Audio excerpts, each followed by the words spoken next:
If you want to channel your inner Lightning McQueen, this is the perk to do it with. What is up, Sugar Boogas? Welcome back to another video in the What That Perk Do series, where I tell you what certain perks can do, and I try to give you a build or two to utilize that perk to the best of its ability. Today's perk, my lovelies, is Blood Pact, which just so happens to be a Cheryl Mason perk. Now, this perk I thought was a little complicated at first, but actually once you get the hang of it, it can be very useful, especially if you are trying to create a speed kind of build. So this perk, if you look at it, activates when you or the obsession get injured. You can see their aura and they can see yours. If you heal them or they heal you, you both get a 7% haste status effect for as long as you guys are within 16 meters of each other. This perk will get disabled if you are the obsession, but it will initially give you a 0% chance of being the obsession when the trial starts. This can be countered with the killer bringing a perk that can swap off who the obsession is, so you do have to watch out for that.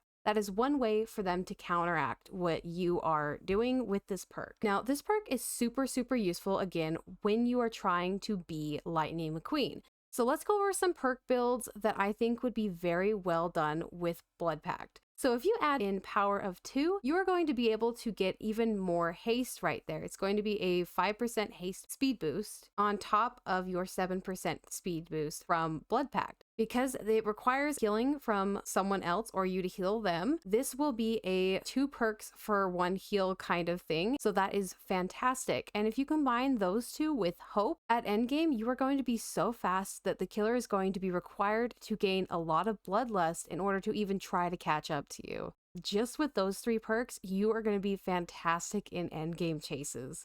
Now, if you want to add on to the end of that, what is your 4th perk going to be? Well, you actually have some options. You could add in Soul Guard, which is also going to give you another speed boost there. And if you don't have Soul Guard, you could add in For the People, which is going to allow you to just insta-heal them up 1 level. So if they're on the ground, you're going to be able to pick them up to injured state. If they're injured, you're going to be able to pick them up to fully healed state. Now, you will suffer yourself from their injured health state for a good while in the game, so you'll have to hide away from the killer there, but it doesn't matter because you're going to have your speed boosts from hope anyways, so it's going to be fine. But it is overall a very good idea because then you'll get your insta speed boost if that person is the obsession. This is where it also works if you're with a survive with friends, because they can pick you up and you can pick them up and you guys can communicate that and continue to stay within those 16 meters of each other, and you are solid and set. If you don't have those perks, Will Make It is also a very good perk for that because you'll have a speed boost and healing after unhooking a survivor for 90 seconds. So that is something great too. With Adrenaline, you're going to also be super